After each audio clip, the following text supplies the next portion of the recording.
सभी भाइयों को नमस्कार। एक बार फिर से स्वागत है हमारे YouTube चैनल अभीष्ट भारत पर। और आज हम बात करेंगे अकबर के विषय में।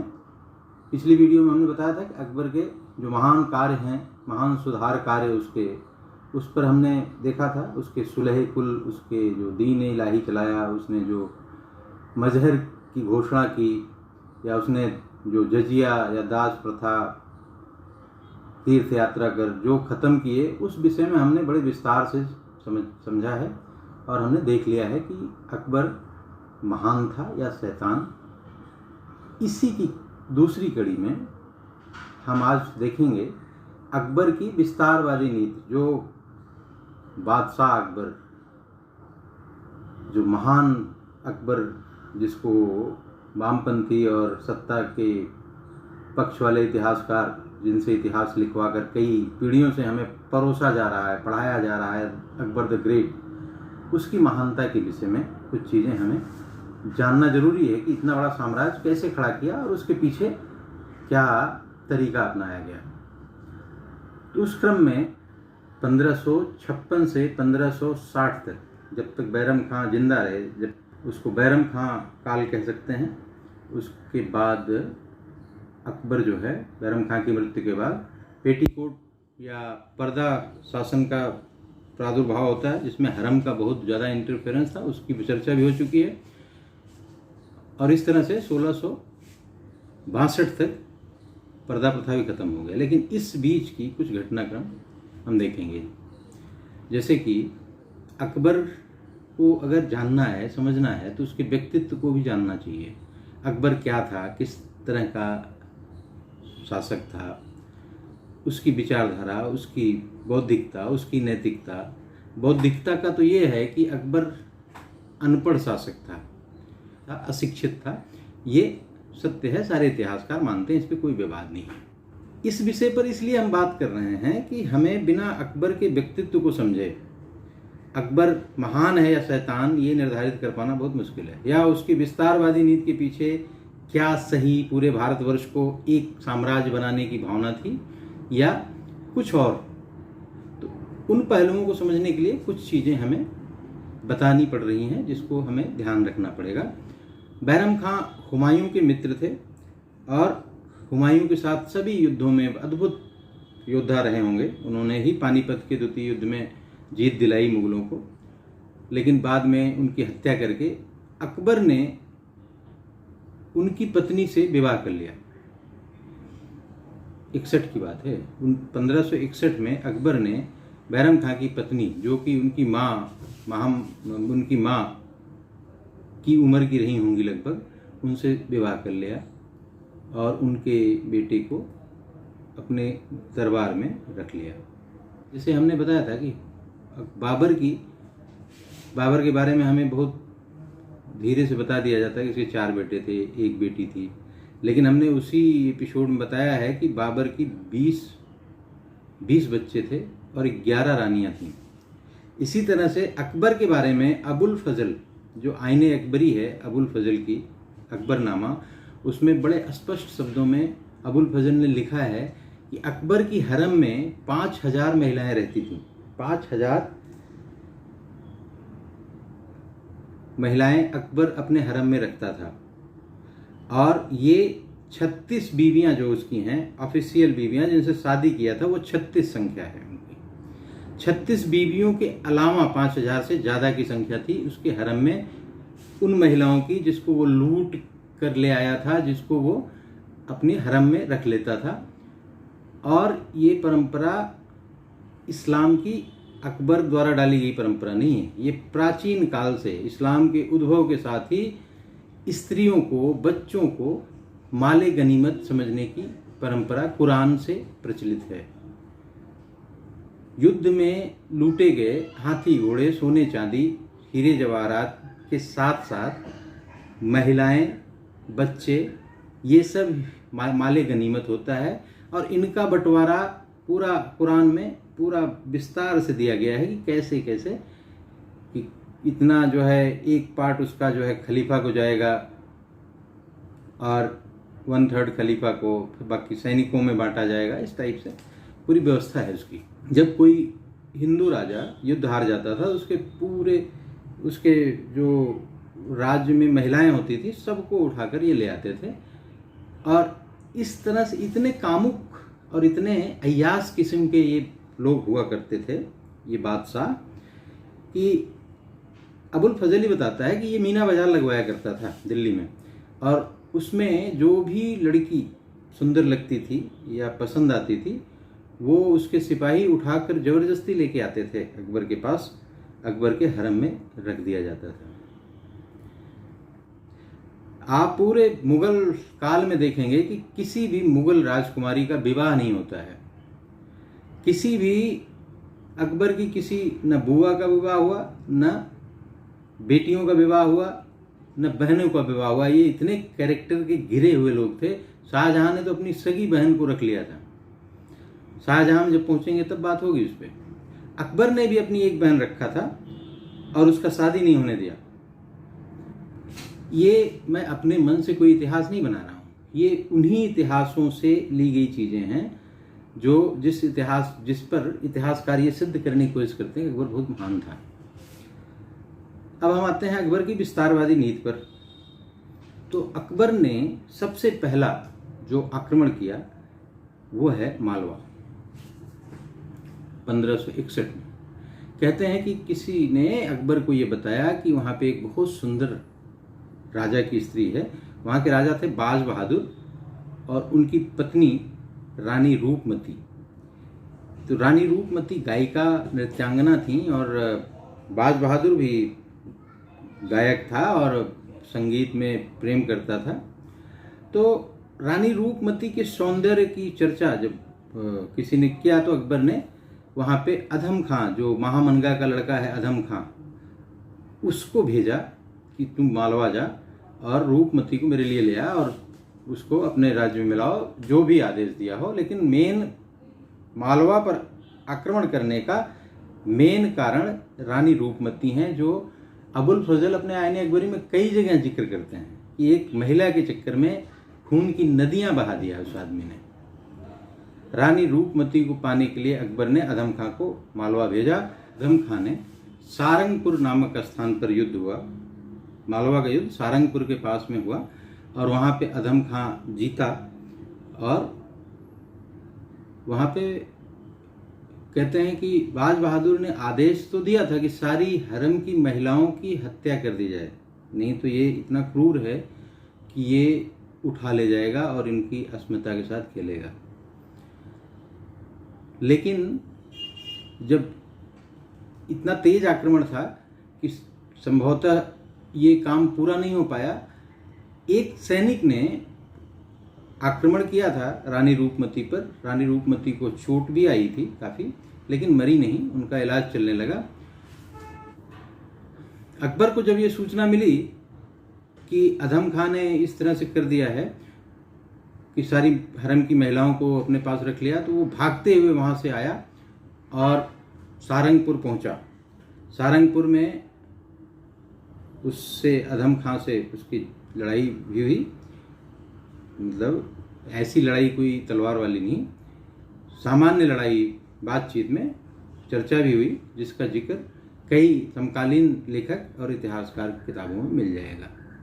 इसके बाद उसने जब पता चला कि रानी रूपमती भी जिंदा हैं, उनका इलाज चल रहा है, तो वो इंतज़ार किया।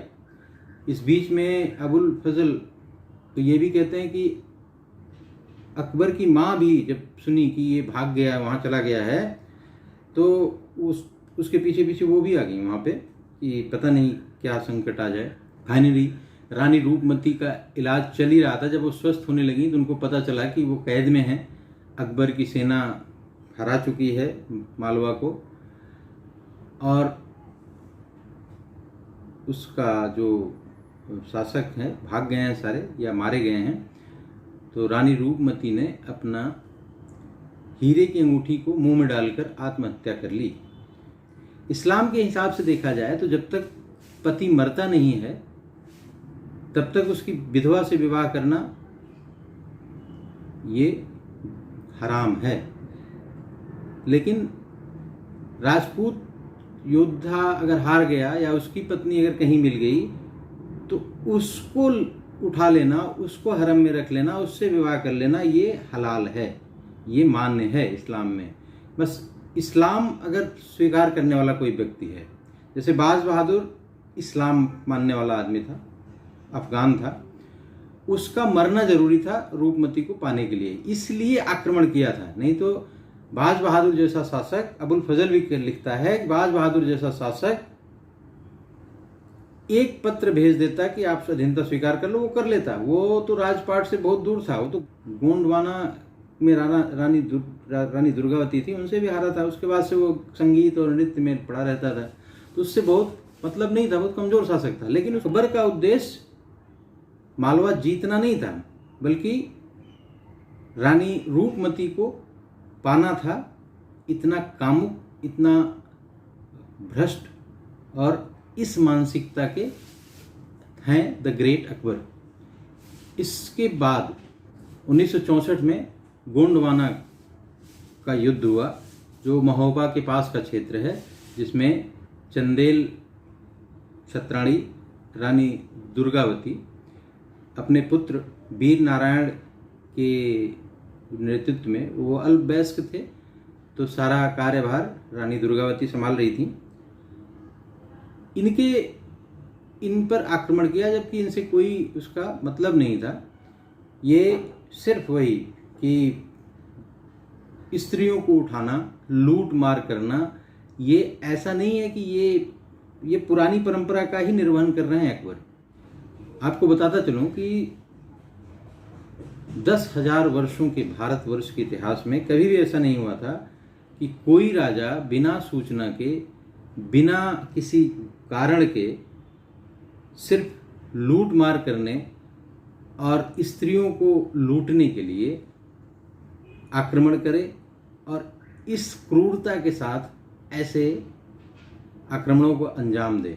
इन आक्रमणों को ये लोग जिहाद का भी नाम देते थे, कि जो गैर इस्लामिक लोग हैं उन पर आक्रमण करना और उनको इस्लाम धर्म में कन्वर्ट कराना, या नहीं अगर कन्वर्ट होते हैं तो उनसे ज़बरदस्ती जजिया वसूल करना।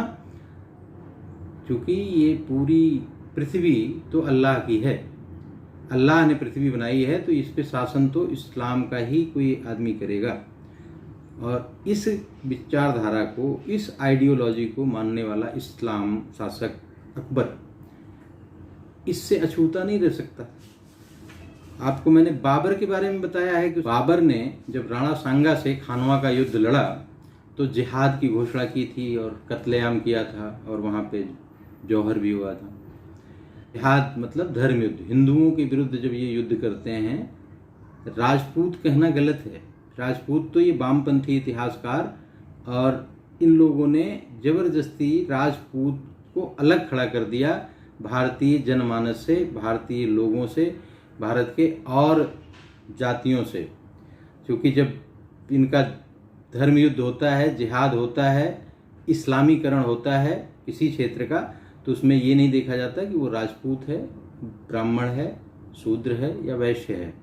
सब काफिर होते हैं, सब गैर इस्लामिक होते हैं, और सबको जजिया देना पड़ता है, सबका मतांतरण जरूरी है या जजिया दें।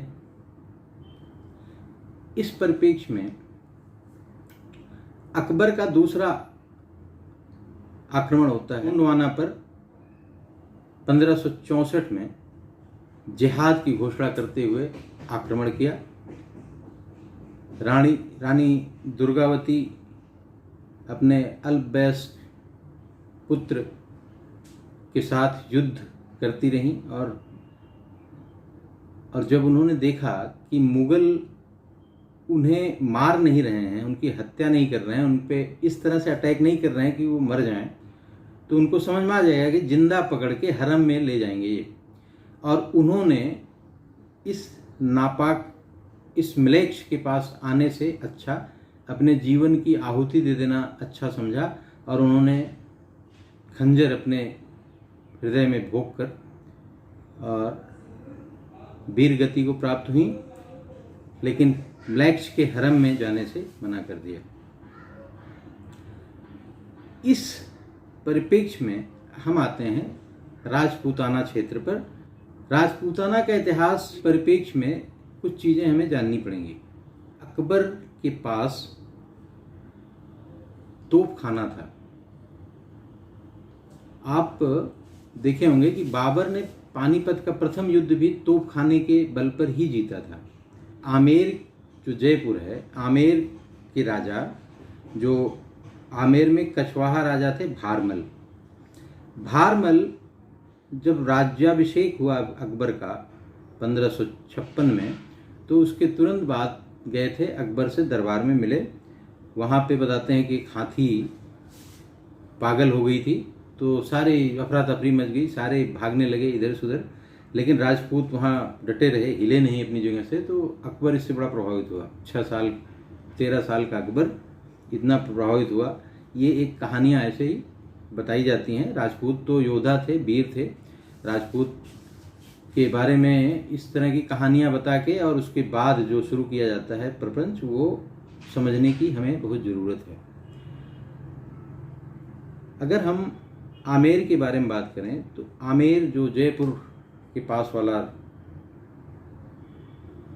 कछवाहा राज है, इसकी जो भौगोलिक संरचना है वो मेवाड़ की तरह नहीं है। आमेर को अरावली की पहाड़ियों का कोई संरक्षण नहीं प्राप्त था। ये प्लेन में एक किला है जिसे तोप खाने से आराम से उड़ाया जा सकता था। और उसके बाद म्लेच्छों के अधिकार के बाद जितनी कत्लो गारत और जितनी हत्याएं होती थीं महलों में, और जो या जौहर करके जो मरती थीं छत्राणियाँ, और बहुत सारे, ऐसा नहीं कि जौहर सिर्फ छत्राणियाँ करती थीं, किले में तो बहुत सारे ब्राह्मण, क्षत्रिय, वैश्य, शूद्र सारे रहते थे। ये तो हमारे इतिहासकारों ने हिंदुओं को बांटने के लिए इस टाइप के कॉन्सेप्ट दिए। ये जितने भी मध्यकालीन इतिहास लिखने वाले हमारे बुद्धिजीवी इतिहासकार हैं, चाहे इरफान हबीब हों, ए.के. निजामी हों, उनके चेले चपाटे बिपिन चंद्रा, ईश्वरी प्रसाद, आर.एस. शर्मा, ये सब लोग इसी मानसिकता से ग्रसित हैं कि अकबर को बताना है महान, और राजपूतों को बताना है कि ये बिल्कुल ऐसे ही थे कि बस सरेंडर कर गए अकबर के सामने। क्योंकि अकबर की राजपूत नीति इतनी अच्छी थी, सुलह कुल की नीति थी। बिल्कुल बकवास सा इतिहास परोसा गया हमारे सामने। अब आमेर पे आते हैं। आमेर खुले मैदान में था और उसको अरावली टाइप की कोई पहाड़ियों का संरक्षण नहीं था। तो भारमल को पता था कि हम इनसे लड़के नहीं जीत सकते। तो उन्होंने अकबर 1562 में मोइनुद्दीन चिश्ती की दरगाह पर जियारत करने गया। तो उस समय भारमल ने उनका स्वागत किया, और कहते हैं कि उसी समय उन्होंने अपनी एक पुत्री, जिनका नाम था हरखा बाई, उनका विवाह अकबर से कर दिया। ये इतिहास का एक ऐसा विषय है जिसको हॉलीवुड से लेकर और इतिहास के बड़े बड़े बुद्धिजीवी इसको बढ़ चढ़कर इस पे इतनी चर्चा होती है, इतनी ज़्यादा बात होती है, सिर्फ ये कि राजपूतों में और हिंदू मानस में एहसास कमतरी या कुंठा पैदा करने के लिए कि आप कैसे क्षत्रिय हो या कैसे राजपूत हो जो मुगलों को अपनी बेटी ब्याह दिया। इस तरह की बातें ये करने के लिए ये जो विखंडनकारी शक्तियां हैं हमारे देश की, अक्सर इस पर चर्चा करती रहती हैं और बात करती रहती हैं। हरखा बाई के विषय में बताते हैं कि वो बलूचिस्तान या उस तरफ की एक गोरी चिट्टी लेडी थी जो नौकर थी, उसको अपनी बेटी बनाकर अकबर को सौंप दिया। अकबर जैसे कामुक और धर्मांध व्यक्ति को इससे नहीं मतलब होता है, वो तो सिर्फ लड़की से मतलब रखते हैं। इस टाइप की मानसिकता अकबर की रही है, लेकिन इसको ज़बरदस्ती ग्लोरीफाई किया जाता है। जोधा अकबर जैसी पिक्चरें बन जाती हैं और जोधा को दिखाया जाता है कि वो कृष्ण को झूले में झुला रही हैं अकबर के सामने। और मुगले आजम में भी यही दिखाया गया कि कितनी फ्रीडम थी उनको, जोधा को। जबकि जोधा नाम की कोई स्त्री का जिक्र न अबुल फजल करता है, न बदायूनी करता है, न समकालीन इतिहास में कोई ऐसी बात होती है। कई इतिहासकार तो ऐसा भी कहते हैं कि अकबर जब बाहर से कोई लड़की उठाकर ले आता था तो उसको किसी राजा राजकुमारी का नाम दे देता था और कहता था कि ये उनकी फला की बेटी है। सिख गुरु अर्जुन देव थे, उन्होंने भी टिप्पणी की थी कि इस शादी के विषय में एक टिप्पणी की थी कि राजपूतों को भी राजनीति करना आ गया, क्योंकि उन्होंने एक नौकरानी पकड़ा दी थी। ये सभी इतिहासकार मानते हैं कि हरखाबाई को शादी के पहले ही धर्मांतरित किया गया और उनका नाम मरियत उज जमानी नाम रख दिया गया। और ये कोई हिंदू नाम नहीं है, हरखाबाई का ही नाम है, मरियत उज जमानी।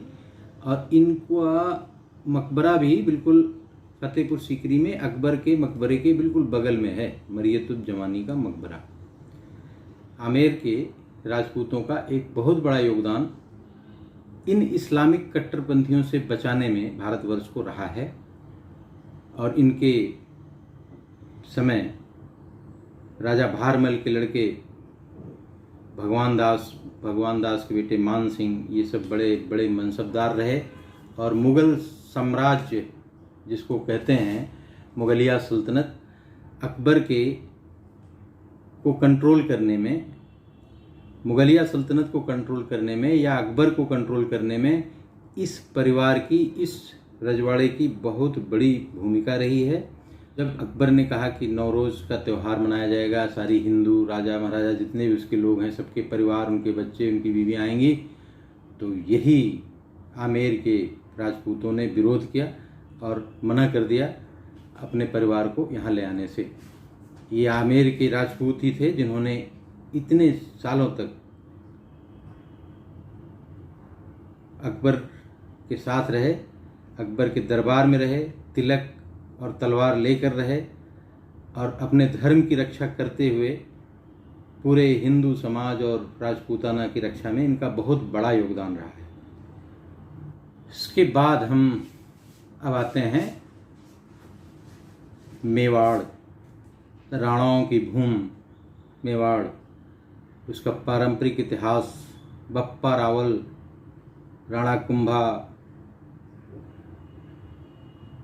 राणा सांगा जैसे महान योद्धाओं के वीर गाथा से भरी पड़ी है, जिन्होंने कई तुर्क बादशाहों या शासकों को कैद करके रखा। मोहम्मद बिन तुगलक को बहुत दिन तक कैद करके रखा था मेवाड़ ने, फिरोज शाह तुगलक को हराया। बहुत सारा वीर गाथा से भरी पड़ी है मेवाड़ की धरती। ये मेवाड़ एक पवित्र तीर्थ है, राजपूतों के लिए ही नहीं बल्कि सभी हिंदुओं के लिए एक पवित्र तीर्थ स्थान है। अगर इसको अकबर जीत लेता तो भारत का इस्लामीकरण करने से कोई बचा नहीं सकता था। इस मानसिकता को उस समय भी लोग नहीं समझते थे, आज भी नहीं समझते हैं। मेवाड़ से मुगलों का सामना सबसे पहले 1562 में फखरुद्दीन करके इनका सेनापति था, उसको जयमल ने बुरी तरह पीटा, भगाया वहाँ से। बाद में अकबर ने देखा कि सारे राजपूत संगठित होकर मेवाड़ को अपना शीर्ष मान रहे हैं। मेवाड़ को हराना अकबर के लिए बहुत ज़रूरी था और मेवाड़ की अधीनता के बाद राजपूताना पर आराम से सब लोग आत्मसमर्पण करने की पूरी संभावना थी और इसको अकबर जानता था। इस तरह से 1567-68 में अकबर मेवाड़ चित्तौड़ की तरफ गया। चित्तौड़ के किले पर इसने घेरा डाला, स्वयं सैन्य संचालन किया, बहुत बड़ी सेना के साथ मेवाड़ पर आक्रमण करता है 1567 में। और वहाँ के राजा उदय सिंह, आप उस परंपरा के शायद सबसे कमज़ोर शासक थे। राजा उदय सिंह ने चित्तौड़ की जिम्मेदारी जयमल और फतेह सिंह को देकर स्वयं किसी और जगह चले गए थे और अकबर ने ये घेरा डाला बहुत बड़ी सेना के साथ। लेकिन कहते हैं कि जयमल और फतेह सिंह ने मुगलों का जबरदस्त प्रतिरोध किया। मात्र 8,000 की सेना के साथ चित्तौड़ के राजपूत और विशालकाय सेना के साथ बादशाह अकबर की सेना, भयानक विशाल सेना। इस युद्ध को अकबर ने जिहाद का नाम दिया था। ये भी जिहाद था क्योंकि गैर इस्लामियों के विरुद्ध हो रहा है जिहाद। तो जिहाद की परंपरा आज से नहीं है, ये तो कुरान में भी इसका जिक्र है कि गैर इस्लामियों को जीता जाए, तो इस्लाम में स्वीकार करें, नहीं तो जजिया दें। चित्तौड़ पर 20 अक्टूबर 1567 में अकबर ने घेरा डाला। 25 फरवरी 1568 तक ये घेरा चला और इसमें फाइनली जयमल और फतेह सिंह पराजित होते हैं, उनकी मृत्यु हो जाती है। और अकबर ने इस युद्ध में जो जिहाद की घोषणा की थी, उसके बाद उसने सैनिकों को तो मारा ही, पूरे चित्तौड़ को घेर कर कम से कम 40,000 किसानों को, उसमें सब शामिल होते हैं, राजपूत के अलावा ब्राह्मण, वैश्य, शूद्र सब, और उनके दरबार के जो इतिहासकार हैं अबुल फजल, फैजी, बदायूनी जैसे लोगों के इतिहास में मिलता है कि अकबर ने अपनी तलवार म्यान से बाहर निकाल ली और कहा कि जब तक एक एक व्यक्ति का गर्दन न काट दिया जाए तब तक ये तलवार म्यान में नहीं जाएगी। उसने छोटे छोटे बच्चों को, औरतों को, सबको बिल्कुल काट दिया। इतनी भयानक रक्तपात के बाद चित्तौड़ का दुर्ग अकबर के कब्जे में आ गया। मेवाड़ के सिसोदिया यहाँ रुकते नहीं हैं, उन्होंने लगातार युद्ध जारी रखा और गुरिल्ला युद्ध से इनकी हालत ख़राब कर दी, ज़्यादातर भूभाग को कब्जा कर लिया। चित्तौड़ का दुर्ग फाइनली उनको मिला जहांगीर के समय में, जब अमर सिंह ने संधि की। उस पर हम बाद में बात करेंगे। अकबर की समकालीन एक पुस्तक है मुस्ताक़ नमकीनी, जिसको अबुल मुस्ताक़ नमकीन ने लिखी है। उसमें एक वर्णन आता है, इस पुस्तक में बिलगाम के फरमान के बारे में बताया गया है कि वहाँ पे किस तरह से उस फरमान के माध्यम से मूर्ति पूजकों को रोकने के लिए और उनको इस्लाम में कन्वर्ट कराने के लिए फरमान अकबर ने जारी किया। और उसमें कहा कि ये इस्लाम के विरुद्ध जो धर्मद्रोही हैं इनको समाप्त किया जाए। इतना महान था अकबर। और इसी तरह से 9 मार्च 1975 को पंजाब के अधिकारियों को एक फरमान भेजता है अकबर, और उसमें बताता है कि चित्तौड़ विजय किस तरह से जिहाद करके उसने गैर इस्लामियों पर सत्ता अपनी स्थापित की है। और इस तरह की उसकी भाषा है कि आप उसको देखेंगे तो समझ जाएंगे कि अकबर कितना महान थे और उनमें कितना दूसरे धर्म का कितना सम्मान था। शुद्ध रूप से अकबर एक चरित्रहीन और जिहादी मानसिकता वाला ही तुर्क था। तो ग्लोरीफाई करने के लिए हमारे इतिहासकारों ने पिछले 70 सालों से निरंतर प्रयास किया और उसमें हमारी बॉलीवुड पिक्चरें ऐसी दिखाई गई, इस तरह से उनकी महिमा मंडित किया गया कि जिससे वो महान लगें। और आगे हम बताएंगे कि मेवाड़ के सिसोदियाओं ने और राणा प्रताप के नेतृत्व में जब 1572 में राणा प्रताप गद्दी पर बैठते हैं तो उन्होंने कितना भयानक टिट फॉर टैट किया। ये जिस लायक हैं उसका पूरा काम राणा प्रताप ने किया। और ये भी बताऊंगा कि हल्दी घाटी के युद्ध में कितनी धूर्तता की जाती है हमारे इतिहासकारों द्वारा, जो इस तरह से एक दिन के युद्ध को दिखाते हैं, बाकी वो महीनों चलने वाला युद्ध था। एक दिन हल्दी घाटी का नाम लेकर इन्होंने उसको इतना बड़ा बनाने की कोशिश किया, जिसके विषय में हम अगले बार चर्चा करेंगे। आज के लिए बहुत बहुत धन्यवाद। मेरी वीडियो पसंद आई हो तो इसको लाइक, शेयर और सब्सक्राइब करें। धन्यवाद। वंदे मातरम। जय हिंद।